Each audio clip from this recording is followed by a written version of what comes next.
যে তিনটি হ্যাবিটের কারণে আমি আইএলটিএস 8.5 পেয়েছি সেই তিনটি হ্যাবিটই আজকে আপনাদেরকে জানাবো। Habit number 1, mastering one module at a time. The reason is আপনি যখন 4টা মডিউল একসাথে প্র্যাকটিস করার চেষ্টা করবেন তখন আপনি সবগুলো কন্টেন্ট এলোমেলো করে ফেলবেন। আমি যেটা করতাম সেটা হচ্ছে দিনে 1.5 ঘন্টা পড়তাম এবং তার মধ্যে প্রথম আধা ঘন্টা আমি একটা মডিউলকে রিভাইজ করতাম। আমাকে যে ক্লাস নোটসগুলো দেওয়া হতো আমি সেগুলো গো থ্রু করতাম এবং তার পরের 1 ঘন্টা আমি একটা প্র্যাকটিস টেস্ট দিতাম on the module that I have revise.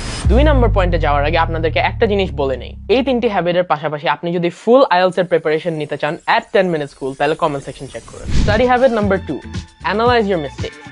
আমি যখন প্রথম আইএলটিএস প্র্যাকটিস শুরু করেছি তখন আমি বারবার একই মিস্টেক রিপিট করতাম until I realized যে I should take a moment and I should try to understand my mistakes. Understand করতে পেরে আমি আমার মিস্টেকসগুলো শুধরাতে পারবো। আমার ব্যাচ ইনস্ট্রাক্টর মিরাজ ভাইয়া আমাকে লিসেনিং এবং রিডিং মডিউলে কোথা থেকে কতটুকু ইনফরমেশন বের করতে হবে এটা দেখিয়ে দিয়েছে এবং তার দ্বারা I was able to analyze my mistakes and correct them. Habit number 3, attend as many mock tests as you can. আমরা সবাই জানি যে practice makes perfect and there's no better way to practice than to attend a full length mock test. আমি সপ্তাহে 6 দিন coaching class করা সত্ত্বেও ফ্রাইডেতে টানা 2টা মক টেস্ট দিতাম মিরপুর সেন্টারে বসে এবং তার কারণে আমার প্র্যাকটিসের সব রিকোয়ারমেন্টস ফুলফিল হয়ে গেছে।